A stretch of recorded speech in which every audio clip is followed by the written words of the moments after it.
Just after 7 on the evening of Friday the 8th of May 1987, three vehicles were moving along the same stretch of country road in County Armagh.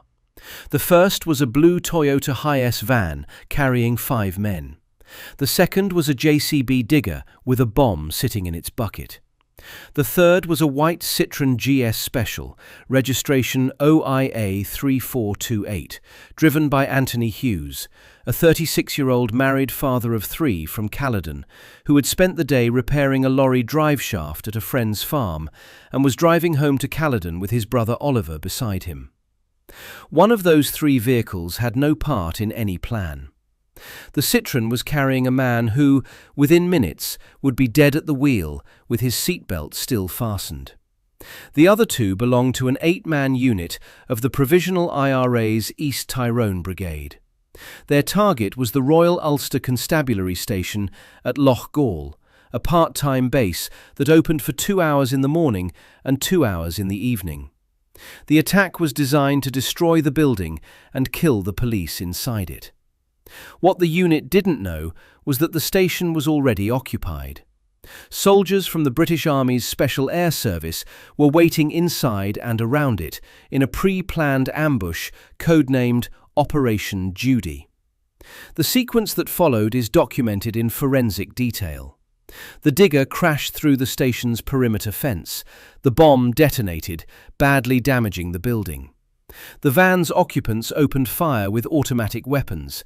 The SAS returned fire from inside the station and from concealed positions outside, killing all 8 IRA members within minutes. And in the middle of that engagement, the white Citroën drove into the contact area and was fired on from behind. Anthony Hughes was killed at the wheel.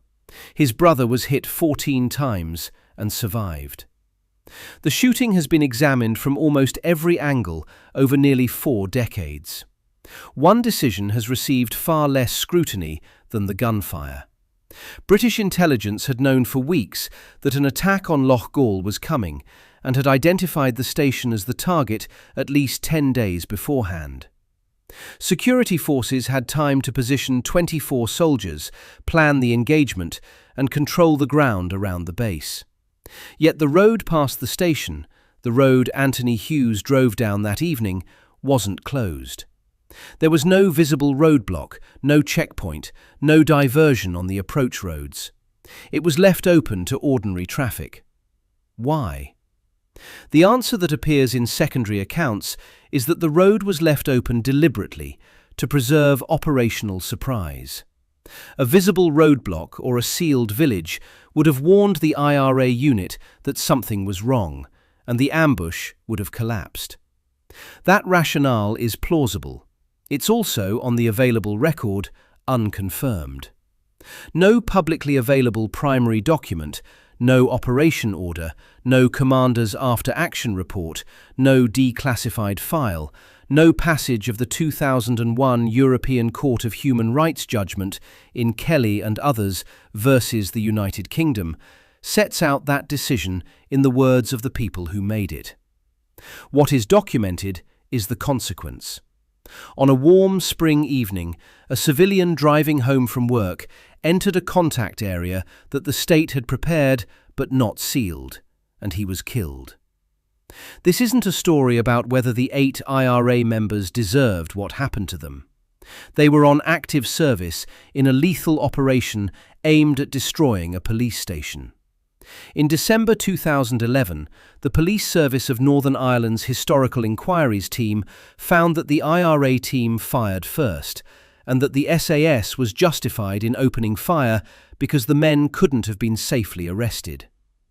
None of what follows disputes that.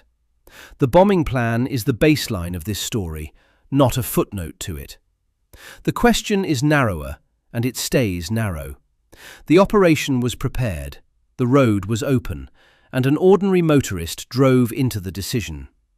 The plan that put the other 2 vehicles on that road had been tested twice before. The East Tyrone Brigade operated across eastern County Tyrone and neighbouring parts of County Armagh, and by the mid-1980s it had become one of the most aggressive formations in the Provisional IRA.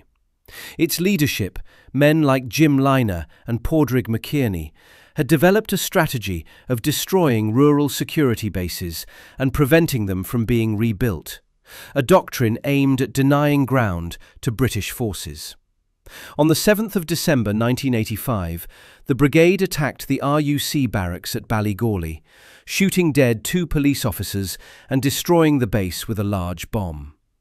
On the 11th of August 1986, it attacked the RUC base at the Birches near Portadown, driving a JCB digger with a bomb in its bucket through the perimeter fence and wrecking much of the station. Loughgall was planned as a repeat of the Birches, against a target that seemed softer still, a part-time station manned by a handful of officers. The unit assembled for the job numbered 8 men. 5 formed the main assault team in the blue Toyota Hiace, which had been stolen by masked men from a business in Dungannon. The remaining 3 were on or with the JCB, which was taken from a farm at Lislasley Road, about 2 miles west of Loughgall. 2 IRA members stayed at the farm to stop the owners raising the alarm. Declan Arthurs, 21, drove the digger and would light the fuse before leaving the cab. The operation was commanded by Patrick Joseph Kelly, the brigade's officer commanding since 1985. In the van with him were Jim Liner, Padraig McKierney, Seamus Donnelly and the driver, Eugene Kelly. On the digger with Arthurs were Tony Gormley and Gerard O'Callaghan. A scout car ran ahead of the main group. The device itself was an oil drum packed with high explosive, partially hidden under rubble in the digger's front bucket and wired to 2 40-second fuses. Its weight is disputed in the record. The Historical Inquiries team and several brigade-focused histories put it at around £200. The Pat Finucane Centre, the Irish Times and the Belfast Newsletter give figures of £300 to £400. Every account agrees the bomb was large enough to destroy the digger and severely damage the station when it detonated. To avoid security checkpoints, it was ferried by boat across Lough Neagh from Ardbow to Maghery on the morning of the attack. The hijackings of the van and digger followed in the hours before the operation. The men were armed and wearing bulletproof vests, boiler suits, gloves and balaclavas when they arrived. The weapons recovered from the scene afterwards were 3 H&K G3 rifles, an FN FAL rifle, 2 FN FNC rifles, a Franke Spaz 12 shotgun and a Ruger Security 6 revolver. The RUC linked those weapons to 7 murders and 12 attempted murders across the Mid-Ulster region. One of the guns had been used in the murder of Harold Henry, a contractor who built facilities for the British Army and the RUC. The Ruger revolver had belonged to Reserve Constable William Clement, killed in the Ballygawley barracks attack 2 years earlier. The unit timed its approach for shortly after the station's evening opening hours ended at 7 o'clock, when the building would be at its most lightly manned. What the attackers couldn't have known was the scale of the response already in place around it. Security Force intelligence had been watching the unit for weeks, and the decision had been made to let the operation proceed into a prepared killing zone. On the 7th of May 1987, the day before the attack, 24 SAS troopers were flown from Hereford and briefed alongside RUC personnel at Mahon Road Barracks in Portadown. In the early hours of the 8th of May, they moved into position around Loughgall RUC station. The deployment was precise. 6 SAS soldiers in plain clothes were placed inside the station, alongside the 3 RUC constables on duty and 2 officers from the RUC's headquarters mobile support unit. The remaining 18 soldiers, in uniform, were concealed in 5 locations in the wooded areas around the building, behind trees, walls and hedgerows along the roadside. The European Court of Human Rights, in its 2001 judgment, later described the dispositions of the soldiers in detail. Groups positioned in wooded areas to the south of the Loughgall road and near the junctions approaching the station. Control of the ground around the ambush was covert, not visible. Cut-off groups were positioned at either end of the relevant stretch of Ballygazy Road to block IRA escape routes. An ex-RUC Special Branch officer, John Shackles, described to the journalist Peter Taylor how the SAS had strung detonating cord along a line of fir trees opposite the police station beyond a playing field. It was to be exploded immediately before the SAS initiated the ambush, distracting the IRA team in the seconds before the firing began.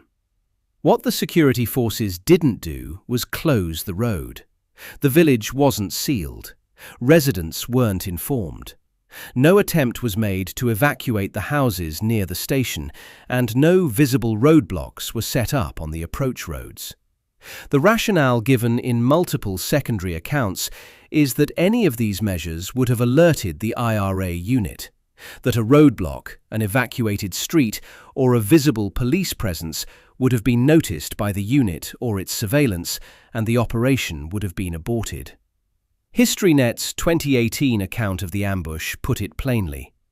In the interest of maintaining secrecy, the SAS had not informed village residents of their presence, and thus they had not set up roadblocks or otherwise sealed off the ambush zone.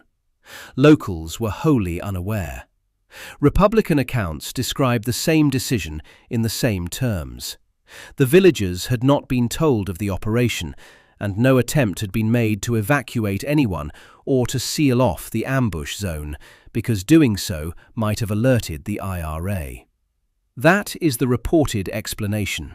It isn't a confirmed one. No primary document that has ever been made public states that the road was left open to preserve surprise.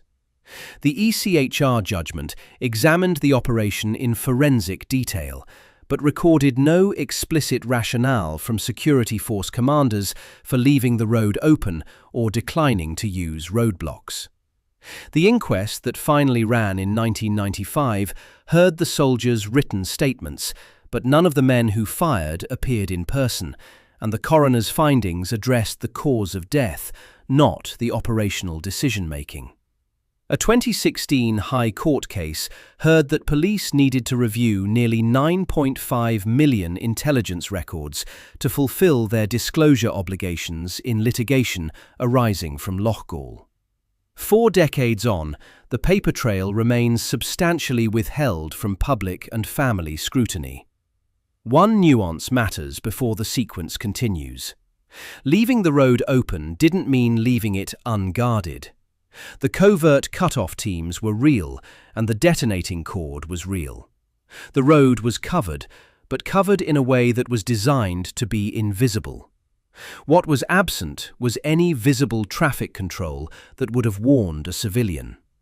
That distinction defines the exact nature of the decision under scrutiny. The security forces didn't fail to cover the road. They chose to cover it covertly, and that choice left the road looking, to any ordinary person, like a normal road on a normal Friday evening. No publicly available source names the officer who made that choice. References are to anonymous soldiers, to the security forces collectively, or to the operation as a whole. The IRA unit arrived in Loughgall from the northeast shortly after 7 o'clock, as the station was closing for the night. The digger drove past the police station, turned around, and drove back again, with the Toyota van carrying the main assault party doing the same.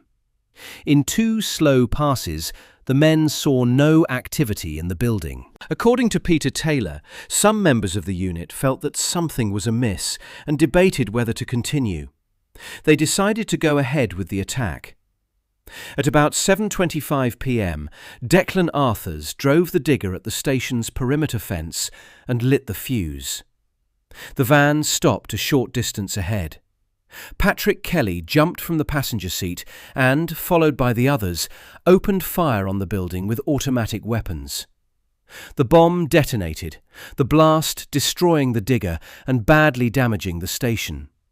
The two HMSU officers inside were injured in the explosion, one suffering severe head injuries, the other a broken nose.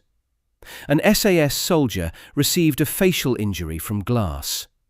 Then the SAS opened fire, from inside the station and from the concealed positions outside, with M16 and H&K G3 rifles and two L7A2 general-purpose machine guns. The engagement was over in minutes. 600 spent British cartridge cases were recovered from the scene, and approximately 125 bullet holes were later counted in the bodywork of the van. 78 spent cartridge cases had been fired from IRA weapons. All 8 IRA members were killed, all with multiple wounds, including wounds to the head. 2 of them were found to have been unarmed when they were shot. Declan Arthurs was shot in a laneway opposite the Loughgall Football Club premises, holding a cigarette lighter in his right hand. 3 of the IRA members were shot at close range as they lay either dead or wounded on the ground. It was into that firefight that the white Citroën drove. Anthony Hughes and his brother Oliver had finished their work on the lorry driveshaft and were taking the direct route home to Caledon through Loughgall. As the car crested a hill near the church, the brothers saw smoke rising from the police station and briefly considered turning back. They continued. Roughly 130 yards from the station, soldiers opened fire on the car from behind. Oliver Hughes was wearing blue coveralls, similar in colour to the boiler suits worn by the IRA unit. The soldiers later said the Citroën reversed away slowly, then zigzagged at high speed before stopping. Oliver denied that it had reversed at high speed. He managed to get out of the car, despite being warned not to move, was shot and fell to the ground. 2 soldiers then gave him first aid. He had been shot 14 times. The forensic record is exact. The Citroën carried approximately 34 bullet strikes, 26 of them fired from behind the vehicle. Anthony Hughes sustained 29 bullet and shrapnel wounds. He was found still seated in the driver's seat, his seatbelt fastened, wearing a polo neck pullover and jeans. The post-mortem was carried out on 9th of May 1987 by Professor Thomas Marshall and Dr. Jack Crane. For years, official accounts described Hughes as having been caught in crossfire. The ballistic evidence does not support that framing. The shots that struck the car were fired from behind it, and all of them originated from security force weapons. There is no evidence that any IRA fire struck the car. His status as a civilian isn't contested. The European Court of Human Rights described him as a civilian unconnected with the IRA gunman. In March 2014, the Ministry of Defence apologised to his widow, confirming that Anthony and Oliver Hughes were wholly innocent of any wrongdoing. The family had already settled civil proceedings against the Ministry of Defence in April 1991 for £100,000 in respect of Anthony's death. A 2018 High Court judgment noted that it isn't disputed that the applicant's husband was an innocent man who got caught in the crossfire during the incident. Wording that has itself drawn criticism, given that the forensics showed every shot that struck the car was fired from behind by security forces. The legal record around the 9 deaths is a long failure to reach resolution. In September 1988, the Director of Public Prosecutions for Northern Ireland concluded that the evidence didn't warrant the prosecution of any person involved in the shootings. An inquest opened in 1990 was adjourned pending a judicial review about the admission of written statements. The inquest that finally ran at Craigavon Courthouse from 30th May 1995, 8 years after the shooting, lasted 4 days and returned a single finding. All 9 men died from serious and multiple gunshot wounds. Lawyers representing 6 of the IRA families withdrew on the second day because the coroner wouldn't provide copies of the soldiers' witness statements. In 2001, the European Court of Human Rights ruled that the failure to conduct a proper, independent and transparent investigation breached Article 2 of the European Convention on Human Rights, the right to life, in respect of all 9 deaths. Fresh inquests were ordered in September 2015. They were never completed. The Northern Ireland Troubles Legacy and Reconciliation Act 2023 brought the legacy process to a close before they could run. At this point, the story has to hold 2 facts at once, because both are true. The first, the 8 IRA members killed at Loughgall were conducting a planned gun and bomb attack on a police station, intending to destroy the building and to kill or injure the RUC officers inside it. The Historical Inquiries team found in December 2011 that they fired first and that they couldn't have been safely arrested. Nothing in this examination changes any of that. The second, Anthony Hughes was a civilian with no operational role, no connection to the East Tyrone Brigade, and no part in the attack. He was driving home from a day's work on a road he had every reason to believe was safe. Scrutinising the open road decision does not excuse the bombing. It does not transfer responsibility for the attack from the IRA to the security forces. It asks a narrower question. If the operation was prepared, why could an ordinary motorist still enter the contact area? The bombing plan is the documented context for that question, not a defence of it. The 2 facts sit in different moral and operational categories, and keeping them separate is the only way to examine either honestly. Hughes wasn't a combatant who happened to be in the wrong place. He was a member of the public whom the state's operation left exposed on an open road, and the state's own institutions, the ECHR, the Ministry of Defence, the High Court, have all formally recognised the difference. The distinction isn't academic. It has been the fault line in public discussion of Loughgall since the details of the road decision became known.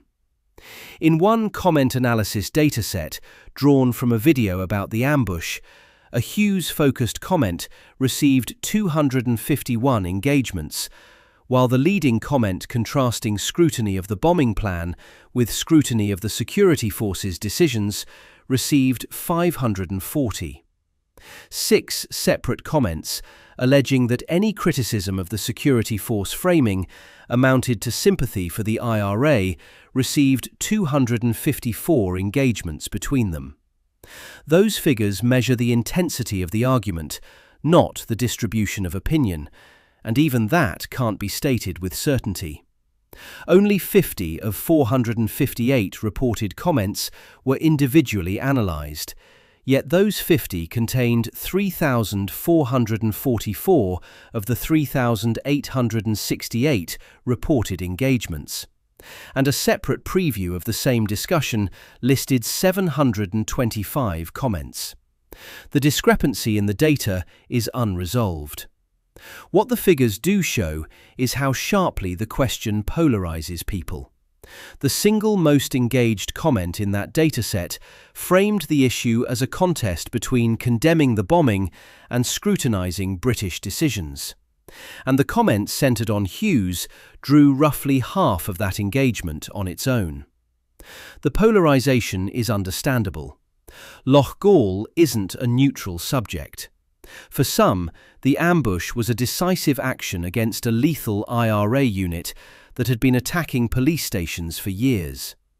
For others, it was a state-killing operation, and the European Court of Human Rights has already ruled that the investigations into the deaths weren't adequate or effective. The families of the 8 IRA members have spent decades seeking answers that the legal system hasn't provided, and their campaign remains unfinished.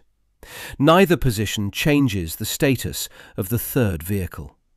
Anthony Hughes wasn't supposed to be there. The road was open. Evidence about the road decision runs out quickly, and the honest position is to say so. No public record shows what traffic control options were considered or rejected during the planning of Operation Judy. The crime scene described in the ECHR judgment ran from the junction of Cloveneden Road and Ballygazey Road to the church and church hall at the start of Main Street, Loughgall, a short stretch of country road passing a football pitch, a handful of houses and a part-time police station.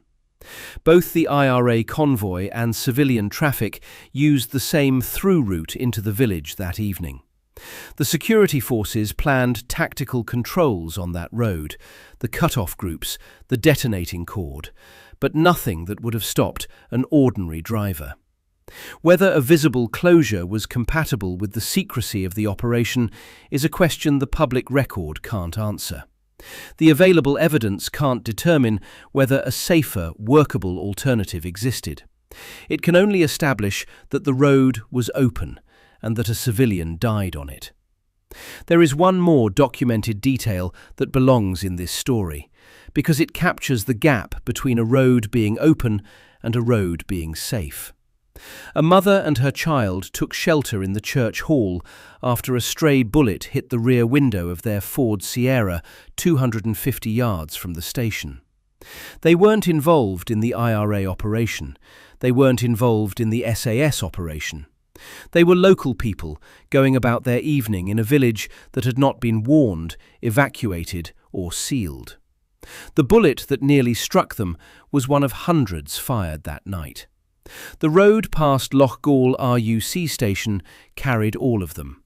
The bombers, the soldiers, the brothers in the white Citroën, the mother and child in the Ford Sierra, and nothing distinguished one from another until the shooting started. The Army's own account of the evening rests on the same foundation as every other account. The unit arrived, the attack began, the SAS responded. What separates the third vehicle from the rest is that its driver had no connection to any of it. The 8 IRA members chose to be on that road. The SAS soldiers were ordered onto it. Anthony Hughes was simply driving home, and the road was open. In the end, the road into Loughgall was reportedly left open to preserve the secrecy of the operation. Reportedly because the rationale exists in secondary accounts, but not in any primary document that has been made public. The bombing plan is documented. The ambush is documented. The road decision is documented only in its consequence. Anthony Hughes was 36 years old, married with 3 children, driving a white Citroën GS Special with his brother beside him, heading home after a day's work. The forensics placed him at the wheel, seatbelt fastened, 29 bullet and shrapnel wounds, 26 shots fired into the car from behind. The plan was set. The road was open, and an ordinary motorist drove into the decision. The question the road still carries isn't whether the 8 IRA members were legitimate targets. The official record answers that in one way, and the human rights record answers it in another, and the two won't be reconciled here. The question is narrower, and it's the one the evidence can't close. The operation was prepared, the road was left open, and a civilian paid the cost of that choice. The scene remains what it was on the evening of 8th May 1987. 3 vehicles on the same stretch of country road, and one of them had nothing to do with any plan at all.